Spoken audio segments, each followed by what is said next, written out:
नागा साधु कुंभों और मेले में आते हैं और फिर गायब हो जाते हैं। बता दें कि नागा बाबाओं को साधु, सन्यासियों और संतों से ऊपर माना जाता है।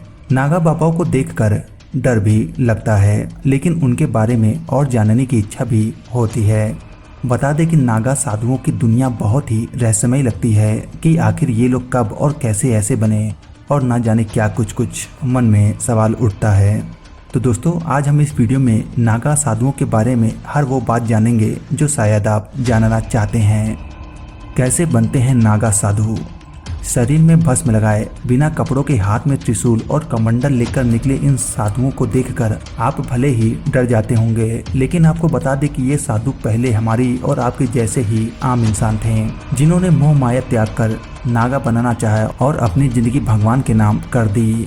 लाखों साधु संतों के बीच नागा साधु सबसे रहस्यमयी और सबसे निराले माने जाते हैं, लेकिन नागा साधु बनने के लिए भी उनको कई परीक्षाओं से होकर गुजरना पड़ता है।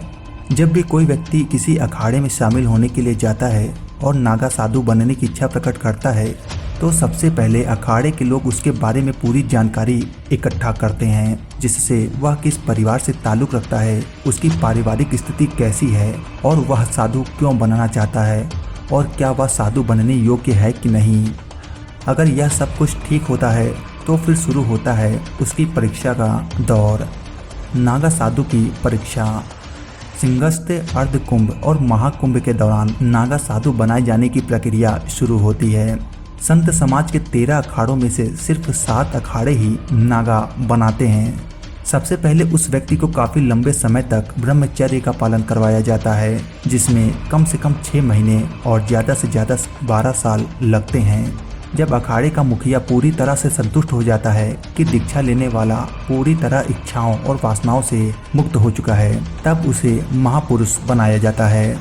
इस प्रक्रिया को पूरा होने के बाद उसे महापुरुष बनाने की प्रक्रिया शुरू की जाती है। उसके 5 गुरु बनाए जाते हैं, जो पंचदेव या पंच परमेश्वर होते हैं। फिर उसे भस्म, भगवा, रुद्राक्ष आदि वस्तुएं दी जाती हैं, जो नागाओं के प्रतीक और आभूषण होते हैं। इस प्रक्रिया के बाद नागाओं को अवधूत बनाया जाता है, जिसमें सबसे पहले उनको अपने बाल कटवाकर खुद ही स्वयं का तर्पण और पिंडदान करना होता है। यह पिंडदान अखाड़े के पुरोहित कराते हैं। इस तरह से वह व्यक्ति संसार और परिवार के लिए मृत माना जाता है। इसके बाद जो परीक्षा होती है वह परीक्षा अंग भंग की। इस परीक्षा के लिए व्यक्ति को 24 घंटे नग्न रूप में अखाड़े के ध्वज के नीचे बिना कुछ खाए पिए खड़ा होना पड़ता है।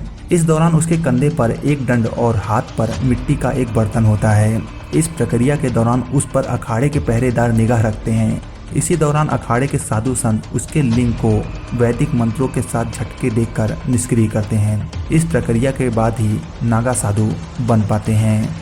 नागा साधुओं के नियम। बता दें कि नागा साधु को केवल जमीन पर ही सोना होता है, और ऐसा हर नागा साधु को करना होता है।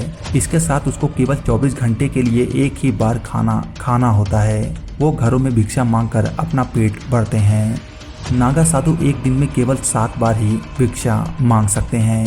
अगर उनको 7 बार में भोजन नहीं मिलता है तो उनको भूखा ही रहना पड़ता है। अगर नागा साधु वस्त्र धारण करना चाहता है तो उसे सिर्फ गेरुआ वस्त्र ही पहनने की अनुमति होती है, और केवल भस्म ही उसका श्रृंगार होता है।